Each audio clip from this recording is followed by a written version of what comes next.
पुणे पान असोसिएशनच्या वतीने पुण्यात जिल्हाधिकारी कार्यालयासमोर त्यांच्या विविध मागण्यांसाठी एक दिवसाचे लाक्षणिक उपोषण करण्यात आले।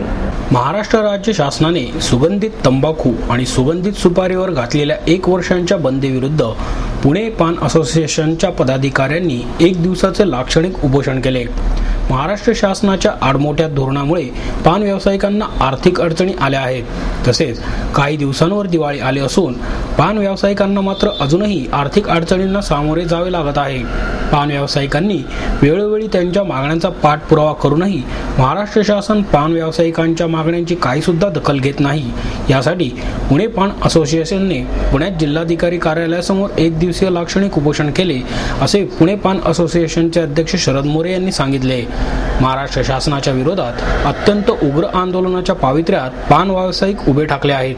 पुढील आंदोलनामध्ये महामोर्चाचे नियोजन करण्यात येणार आहे आणि या महामोर्चात संपूर्ण महाराष्ट्रातील सुमारे 25 ते 30 हजार पान व्यावसायिक सामील होणार असल्याची माहितीही मोरे यांनी दिली। दत्तात्रय मोरे, पुणे पान असोसिएशनचं काम पाहतो मी। आज गेले 3 महिन्यापासून मुख्यमंत्र्यांकडे आम्ही 4 ते 5 वेळा निवेदन दिलेलं आहे। कार्यक्षम मुख्यमंत्री असताना सुद्धा पानवाल्यांकडे का दुर्लक्ष केलं जातं याचं काही समजतच नाही आहे। आज पुणे पान असोसिएशन नाही तर पूर्ण महाराष्ट्रामध्ये पानवाल्यांचे म्हणजे दिवाळीच्या दिवशी दिवाळी निघण्यात येत आहे, तरीसुद्धा सरकार काय याकडे लक्ष देत नाही आहे। त्यामुळे आता पुढचं आंदोलन आम्ही पूर्ण तीव्र करू आणि या सरकारला दाखवून देऊ की पानवाले पण प्रत्येक पानवाला हा 50 मतांचा हकदार आहे। आमच्या मागण्या फक्त एवढ्याच आहेत की गुटखाबंदी आम्हाला मान्य आहे, सुगंधित तंबाखू शिवाय आम्ही व्यवसायच करू शकत नाही आहे। आमची दुकानं बंदच करावी लागतील। त्यामुळे त्यासाठी आमची सुगंधित तंबाखू तेवढी सरकारने सोडून द्यावी। आमची भूमिका म्हणजे आम्ही पूर्ण रस्त्यावरच येऊ, तीव्र आंदोलन करू।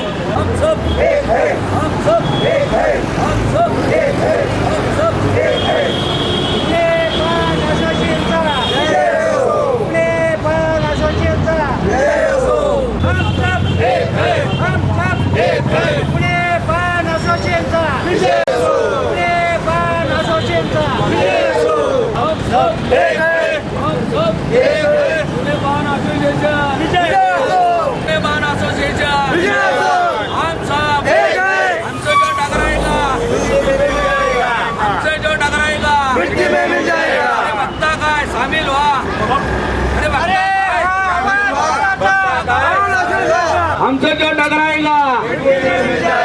अरे हमसे क्यों टकराएगा? अरे सरकार से करायचं काय? अरे सरकार से करायचं काय? अरे हमसे जो टकराएगा, अरे हमसे जो टकराएगा